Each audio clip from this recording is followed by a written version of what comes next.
अस्सलाम वालेकुम, कैसे हो आप लोग। अच्छा, मैंने डिसाइड किया कि अब से हम जो भी गिव अवे करेंगे वो शिप के अंदर करेंगे, क्योंकि पेपे की निस्बत शिप काफ़ी नीचे है, तो मतलब इसमें आप लोगों को प्रॉफिट होने के चांसेस ज़्यादा हैं। तो अभी मेरे पास ये शिप पड़ा हुआ है, ठीक है। वीडियो बरल तसल्ली से आपने देखना है। पहली शर्त यही है कि वीडियो आपने जो है ना तसल्ली से पूरा देखना है। मैं आपको अपना दिखा दूँ कि भाई मैं कितने साल से P2P कर रहा हूँ और मैंने ज़िंदगी में कभी भी, पहले तो ये देख लो कि मुझे ज़िंदगी में कितना टाइम हो गया है बाइनेंस के ऊपर। पूरे 3 साल हो गए हैं इस अकाउंट को रजिस्टर हुए हुए, और उसके बाद फर्स्ट ट्रेड भी मैंने मेरे ख्याल से उसी दिन की थी। देखो यहाँ पे शो हो रहा है, जिस दिन अकाउंट क्रिएट किया था फर्स्ट जो वॉल्यूम हो चुका है सेल परचेज मेरा अपना पर्सनल, वो 3.5 BTC के बराबर है। 3.5 BTC, जिसमें से सिर्फ 3.25 BTC तो मैंने सेल किए हैं। तो आज भी मैं ऐसे ही ट्रेड करता हूँ। अभी भी मेरी आप एवरेज ट्रेड देखोगे ना महीने में, तो यहाँ पे आपको ये शो हो रही है कि मंथली मेरी एवरेज ट्रेड तकरीबन 6 हैं, और ये मैं ज़्यादातर सेल ही कर रहा होता हूँ, ठीक है। बाय तो ये देखो मैंने कम ही किया हुआ है यहाँ पे। तो इसकी बुनियाद के ऊपर, इसकी बिना पे मैं आपको गाइड कर सकता हूँ कि अगर मैं 3 साल से मुझे कभी मसला नहीं हुआ और करोड़ों रुपया जो है ना इसमें मैं सेल परचेज़ कर चुका हूँ, तो आपको क्या करना है इसमें सेफ़ रहने के लिए। P2P की प्रॉब्लम काफ़ी सीरियस है, काफ़ी लोगों को इसमें मसला हो रहा है, और कुछ लोग काफ़ी टाइम से करें उनको मसला हुआ भी नहीं है, तो उनको मैं थोड़ा बहुत गाइड कर देता हूँ। असल में मैं खुद भी P2P ही यूज़ करता हूँ, मैंने कभी भी पर्सनली किसी से डॉलर सेल परचेज़ नहीं किए। अब यहाँ पे सबसे पहले आपको समझना होगा कि किस टाइप का स्कैम हो रहा है यहाँ पे, जिसके अंदर आपका बाइनेंस का अकाउंट भी बंद हो जाता है और आपके जो बैंक अकाउंट है ईजी पैसा है उनमें भी प्रॉब्लम आ जाती है। अच्छा, जब कुछ लोग पूछते हैं कि प्रॉब्लम आ गई तो क्या करें, तो जब प्रॉब्लम आ जाती है, अगर आपकी कम अमाउंट है ना, फिर तो आपका अकाउंट ही बंद होता है, आप पे कोई वैसे वो एक्शन नहीं होता, कोई किसी को आप जवाब दे नहीं होते, लेकिन प्रोसेस ज़रा उसका लंबा ही होता है। लेकिन अगर अमाउंट बड़ी हो, 5-10 लाख की अमाउंट हो, 1 लाख से बड़ी अमाउंट हो, तो ऑफ कोर्स जिस बंदे के साथ स्कैम हुआ है और आपका अकाउंट भी उसमें इन्वॉल्व पाया गया है, तो फिर ख़ास तौर पे FIA या जो बैंक वाले या जो पुलिस है आपकी, वो आपको अप्रोच करने की भी कोशिश करते हैं और आपसे पैसे रिकवर करवाने की कोशिश भी करते हैं। और मैंने पास्ट में देखा है कि लोगों की जान छूटी उसी वक्त है, अपने भी तो पैसे गए लेकिन अगले बंदे को भी पैसे दिए जिसके अकाउंट के अंदर वो सारा मसला मसाइल हो रहा था। अब इसके अंदर जो है ना 100% अगर आप, हालांकि मेरे साथ कभी मसला ऐसा नहीं हुआ, बट फिर भी कोई अगर बंदा पूछे कि यार 100% मैंने सेफ़ रहना है, ठीक है, तो वो कैसे रहा जा सकता है। उसके लिए सबसे पहले तो आपको समझना होगा कि यार स्कैम किस टाइप के होते हैं, ठीक है। 2 टाइप के स्कैम होते हैं, ठीक है, उन चीज़ों का आपने ख्याल रखना है। तो जैसे मेरे साथ पिछले 5 साल में कभी स्कैम नहीं हुआ, और मेरी जो ट्रेड करने की क्वांटिटी है या तादाद है वो कम से कम ऐसी तो है कि पूरे महीने में 5 से 10 दफ़ा मैं ट्रेड करता हूँ। पहले अमाउंट छोटी होती थी, अब तो अमाउंट भी बड़ी होती है, 50,000 लाख, 50,000 लाख, ठीक है, मतलब इतनी होती है, लाख के राउंड अबाउट की अमाउंट कम से कम होती ही है, ठीक है। और इवन के मैक्सिमम कोई मैं अमाउंट अगर P2P से सेल परचेज़ कर चुका हूँ तो वो होगी कोई एक ही टाइम के ऊपर 70-80 लाख की अमाउंट, 2-3 ट्रांजैक्शन के अंदर ना, 50-20-20 30-30 लाख करके, तो मसला नहीं हुआ। जो बंदा कहता है ना बिल्कुल यार मसले हैं, बिल्कुल कुछ कर ही नहीं पा रहा बंदा, ऐसा भी नहीं है। आपको एहतियात करके चलना है, फिर आप उस 1000 में से एक बंदे के साथ जो मसला होता है उसमें आप होगे, आपको सारी सीन समझ आ जाएगा ना, तो फिर आपको उस तरह आप परेशान नहीं होगे। आप एक चीज़ अक्सर लोग मैंने देखा वो कर ही नहीं पाते, वो कहते हैं यार हम नहीं कर रहे इस मसले की वजह से।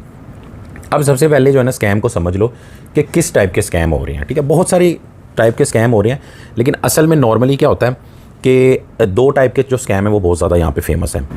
अब उसमें तरीका जो है ना वो लोगों का डिफरेंट हो सकता है, लेकिन असल प्रोसीजर यही होता है। जैसे एग्जांपल के तौर पे आजकल क्या हो रहा है, फेसबुक के ऊपर ग्रुप्स वगैरह बने हुए हैं, ठीक है, वहाँ पे जो मार्केट प्लेस बना हुआ है, तो लोग क्या करते हैं वहाँ पे कोई चीज़ सेल करने के लिए लगा दी उन्होंने, कोई मोबाइल लगाया, कोई फर्नीचर लगाया, कुछ भी चीज़ जो कि लोगों को ये डिलीवर करेंगे, डिस्पैच करेंगे, ठीक है, वो इन्होंने सेल करने के लिए लगा दी, मान लो पाकिस्तान के अंदर, ठीक है, इंडिया में भी इस तरह हो रहा है।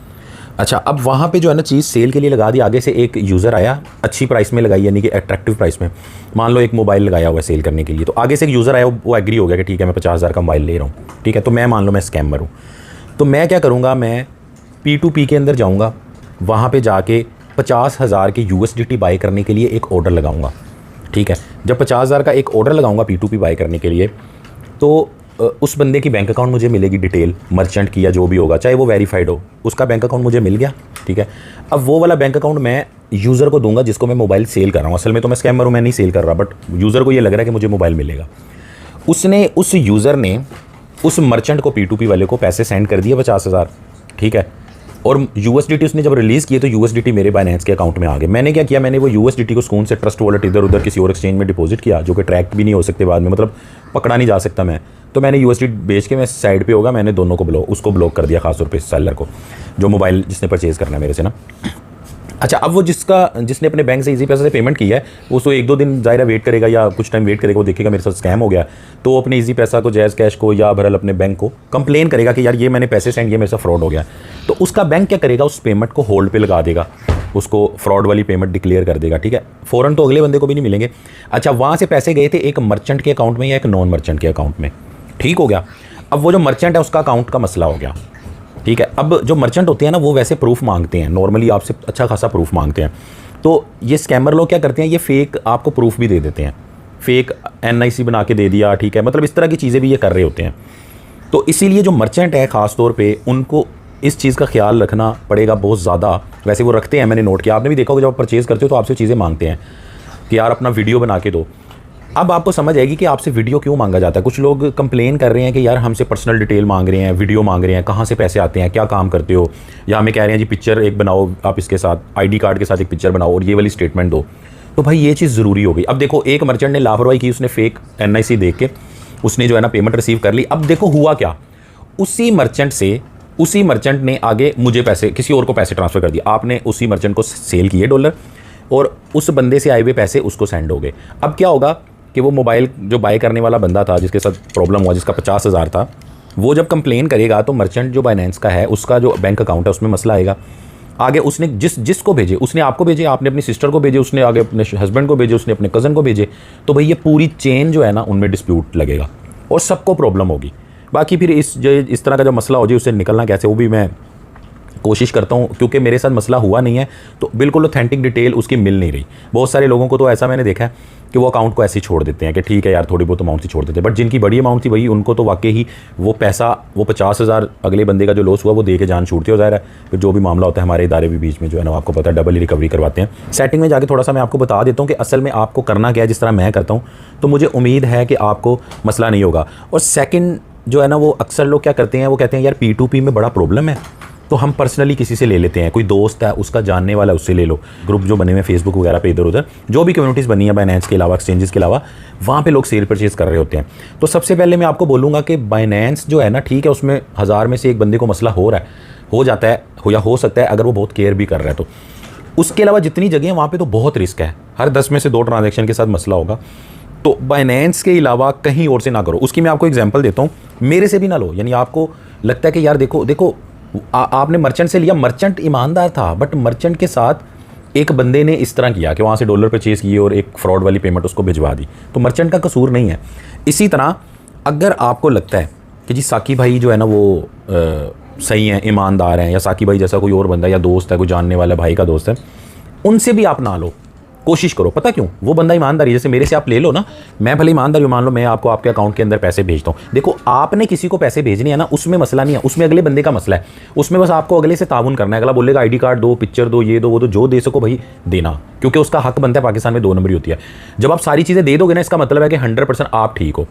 अच्छा, अब जो है ना मान लो मैं आपको पैसे भेज रहा हूँ, ठीक है, आपको मेरे पे ट्रस्ट है, बट मैंने भी किसी मर्चेंट से लिए हुए थे, हो सकता है उस मर्चेंट में मसला आए, मेरे अकाउंट में मसला आए, आपको भी मसला आ जाए। अब साकी भाई ईमानदार है बट मसला आ गया, तो इसीलिए आपने कोशिश सबसे पहले तो ये करनी है कि बाइनेंस के अंदर ही रहते हुए डील करो, ठीक है। और उसके अंदर मैंने नोट किया जो हमारे मर्चेंट है ना, ये क्या करते हैं, इन्होंने बड़ी बड़ी कंपनीज़ के अकाउंट बनाए हुए। देखो क्रिप्टो तो अलाउ नहीं करते बैंक वगैरह, ठीक है, इलीगल ना भी हो तो वो उसको इलीगली कंसीडर करवाते हैं, क्योंकि ज़ाहिर है बैंक वालों का इस चीज़ के अंदर नुकसान है, तो वो इस चीज़ को प्रमोट नहीं होने देते।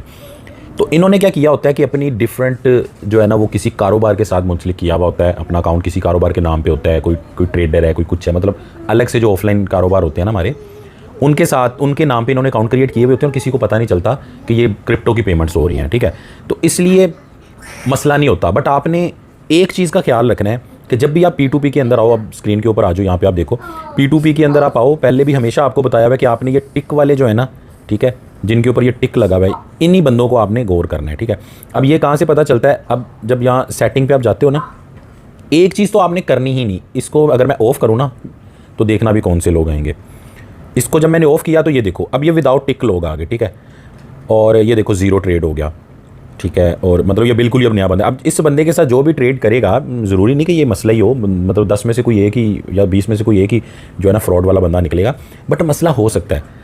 अब आपको यहाँ पे रेट भी अच्छा मिल जाता है सेल परचेज़ में, बट आपने ये काम यहाँ पे नहीं करना, ठीक है। बाय कर रहे हो तब भी आपने जो वेरीफाइड है उसी से करना है, और अगर सेल कर रहे हो ना फिर सबसे ज़्यादा ख्याल आपने तब रखना है क्योंकि आपके अकाउंट में पैसे आ रहे होते हैं, ठीक है। जैसे मैं सेल पे क्लिक करता हूँ तो अब मैंने क्या करना है, मैंने लाजमी ये जो टिक वाले लोग हैं ना उन पे करना है और उनको भी आपने देखना है। अब देखो जैसे ऊपर वाला बंदा है, ठीक है, इसका कंप्लीशन रेट 84 है और ये 92 है। अब ये बुरा नहीं है बट इसको आप साइड पे कराओ, जबकि ये देखो ये 98 है, ये 94 है, इसको भी साइड पे कराओ, कोई मसला नहीं। 31 सेंट इसके हैं, इसके 26 सेंट है, नीचे थोड़ी से और कम हो गए बट इसका देखो उससे बेहतर है, 96 है और 98 रेटिंग है और ट्रेड्स भी इसकी 2000 कुछ है, ठीक है। आपने क्या किया करना, फ़ौरन इसके ऊपर क्लिक करके आपने सबसे पहली चीज़ देखनी है कि ये बंदा रजिस्टर्ड कब है। 1000 दिन हो गया, यानी 3 साल के अराउंड इसको टाइम हो गया। फर्स्ट ट्रेड भी इसने उसी टाइम की थी, यानी 3 साल हो गए इसको करते हुए। इसका अकाउंट कायम है। इसका मतलब है कि देखो बंदे पे हमें ट्रस्ट है क्योंकि बंदे ने $5000 यानी कि 12-14 लाख रुपया बाइनेंस को अपना जमा कराया हुआ, वेरीफाइड मर्चेंट है। ये 2 नंबरी नहीं करेगा, लेकिन इसका अकाउंट अभी तक कायम है। इसका मतलब है ये बंदा समझदार है, ये बंदा जहाँ से भी पेमेंट ले रहा है अपनी पूरी तसल्ली करके ले रहा है, इसीलिए अगले बंदे को भी मसला नहीं हो रहा। और इसका जो बैंक अकाउंट है वो भी कोई आम नाम का बैंक अकाउंट नहीं है हमारी तरह, इसका किसी कंपनी के नाम का बैंक अकाउंट है, प्रॉपर जैसे शोरूम का बैंक अकाउंट होता है इस तरह बड़ी बड़ी पेमेंट वाला, ठीक है। तो क्रिप्टो से हट के जो है ना उसने वहाँ पे शो कराया हुआ है। तो ये आपने चीज़ देखनी है। अब यहाँ पे अगर बंदे की ये जो रेटिंग है ये 96 की बजाय 94 होती तो मैं आपको बोलता यार 96-97 वाला बंदा देखो, 100 वाला देखो, 99 वाला देखो, क्योंकि मिल जाते हैं, ठीक है। उसके बाद दूसरी इसकी जो रेटिंग है वो भी इसकी कितनी थी, 98 थी। अगर वो कम होती तो ज़ाहिर है उसको भी आप करो, इसका मतलब है 100 में से 2-3 बंदों को कंप्लेन है थोड़ी बहुत उससे। उसके बाद ये दिन अगर यहाँ पे होते ना 100 दिन 200 दिन तो मैं आपको बोलता कि मसला नहीं था उसमें भी, बट मैंने आपको बोलना था यार जब आपको 1000 दिनों वाला 500-800 दिन वाला बंदा मिल सकता है तो आप ये इधर क्यों देख रहे हो। और ये भी मतलब आपने नोट करना है कि एक तो दिन उसको रजिस्टर हुए काफ़ी हो गए और वो उसने फर्स्ट ट्रेड कब से की, ये नहीं कि 1000 दिन पहले उसने अकाउंट बनाया, फर्स्ट ट्रेड उसने 5 दिन पहले की, तो फिर आप ट्रस्ट नहीं कर सकते। ये जो चीज़ है ना आपने इसके अंदर ख्याल रखना है अपना। उसके बाद एक और चीज़ नोट कर लो डॉलर के मामले में, डॉलर सेल परचेज़ के मामले में, कि भाई डॉलर के सेल परचेज़ का जहाँ पे आपको बहुत ही अट्रैक्टिव रेट मिल रहा है ना, जैसे मान लो कि अभी सेल हो रहा है हमारा जी 287 में सेल हो रहा है, अगर लेंगे तो 288 में हो रहा होगा, मतलब 50-60 सेंट, 1 रुपया ज़्यादा। लेकिन अचानक आपको पता चले कि आप जब डॉलर सेल कर रहे हो तो आपके 3-4 पे महंगा डॉलर सेल हो रहा है, कोई बंदा आपको 3-4 पे ज़्यादा दे रहा है या कोई बंदा आपको 3-4 पे सस्ता दे रहा है, ठीक है। अब आप बाय कर रहे हो तो आपको सस्ता मिल रहा है, अगर सेल कर रहे हो तो महंगा बिक रहा है, तो भाई डील ना करो, उस बंदे पे शक करो, कोई बंदा क्यों इतना आपको बेनिफिट देगा, कहीं भी वो ना करो, ठीक है। तो ये तो आपको पता चल गया कि आपने बाइनेंस के P2P से अलावा कहीं पे डील नहीं करनी और मर्चेंट आपने ज़रूर सेलेक्ट करना है। यहाँ पे जाके ये जो काम है ना ये आपने ज़रूर कर लेना है, ठीक है। और ये भी आपको क्लियर हो गया कि अगर आप डॉलर बाय कर रहे हो तो आपको कोई मसला नहीं है, मसला अगले बंदे को है। बस आपको उससे गिला शिकवा नहीं करना, उसको देना आप चीज़, जो वो चीज़ मांग रहा है उसको दे दो। वो आपसे पिक्चर मांग रहा है, जो दे सकते हो तो दे दो, नहीं तो किसी और बंदे से कर लो जो कम चीज़ें ले रहा है। क्यों? क्योंकि अगर आपसे गलत डॉलर उसको चलेगे आगे, वो जितने बंदों को सेंड करेगा वो मसला होगा उसको। बाकी मैं किस तरह करता हूँ डील मैंने आपको दिखा दिया, ये आपके सामने ही है। इतने दिन हो गए, 1100 दिन हो गया मुझे रजिस्टर हुए हुए, और फर्स्ट ट्रेड भी मैंने पहले ही दिन ली हुई थी। यहाँ पे ट्रेड्स तो इतनी ज़्यादा नहीं है क्योंकि मैं एक्सचेंजर नहीं हूँ, तो मैं ज़्यादा कर भी सेल रहा होता हूँ, तो सेल करने में मुझे सबसे ज़्यादा प्रॉब्लम हो सकती है कि हर दिन मेरे अकाउंट में एक्सचेंजर से पैसे आ रहे होते हैं।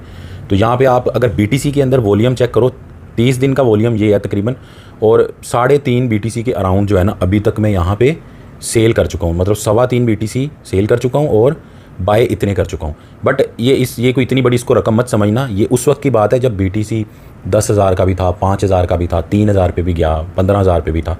ये वो वाली भी सारी चीज़ें अभी के लिहाज से देखा जाए तो ये तो फिर बहुत ही ज़्यादा बन जाते हैं ना, तकरीबन बन जाते होंगे कोई 2.5-3 लाख डॉलर बन जाते होंगे, उतने नहीं लेकिन कोई लाख डॉलर से तो ऊपर की अमाउंट बनती है कम ज़्यादा प्राइस लगा के। अब ये तो मेरा जो पर्सनल एक्सपीरियंस मैं देख रहा हूँ और जो मैं खुद कर रहा हूँ वो मैंने आपसे शेयर किया है, ठीक है। अगर मेरे साथ मसला पर्सनली होता तो शायद उससे भी ज़्यादा अच्छे तरीके से मैं आपको इन चीज़ों के बारे में बता पाता, बट मैंने जो लोगों के रिव्यू देखे, लोगों से पूछा। अब आप ये करो कि जिन लोगों के साथ मसला हो रहा है ना वो नीचे मज़ीद लिखो, यहाँ पे मैं सारा कुछ नोट कर लूँगा, मज़ीद वीडियो में और लोगों को भी बताऊँगा और बाकी लोगों को भी बोलूँगा, वो पढ़ो आप कमेंट्स। तो जो मसले आपको हो रहे हैं P2P में वो सारे लिखो, फिर उनका सोल्यूशन निकालने की कोशिश करेंगे। और अगर आपको उसके बारे में कोई हेल्प गाइड करना चाहते हो कि यार ऐसे करो ऐसे नहीं करो, वो भी लिखो। गिवअवे का यहाँ पे सुन लो आपने ये वीडियो पूरा देख लेना तसल्ली से। देखो 2 नंबर इसके अंदर नहीं करने की, ऐसे आगे कर दो, पूरा देखोगे रेड लाइन बन जाएगी। वीडियो को लाइक कर देना, सब्सक्राइब करके उसका स्क्रीनशॉट लेके ना डिस्क्रिप्शन में मैंने जो लिंक दिया हुआ है ना फॉर्म का, गूगल फॉर्म का, उसके अंदर आपने वो स्क्रीनशॉट डालना है। और बाइनेंस का पे आईडी, ओनली बाइनेंस का पे आईडी, स्पेस नहीं डालनी, साथ में आईडी नहीं लिखना, कोई कमेंट नहीं लिखना, नुक्ता भी नहीं डालना, कुछ भी नहीं डालना आपने, ओनली पे आईडी। अपना बाइनेंस का आपने जो मोबाइल नंबर और जो ईमेल आईडी है ना वो भी नहीं डालना, वॉलेट आईडी भी नहीं डालना, ठीक है। ये ऑटोमेटिक सिस्टम है, हर बंदे को अलग से नहीं जाता। तो ये आपने जो है ना कर देना, तो इंशाल्लाह आपको ये 1 या 2 तारीख के दौरान जो है ना आपको ये मिल जाएगा, सारे वीडियोज़ का एक साथ ही मिल जाएगा इंशाल्लाह, ठीक है।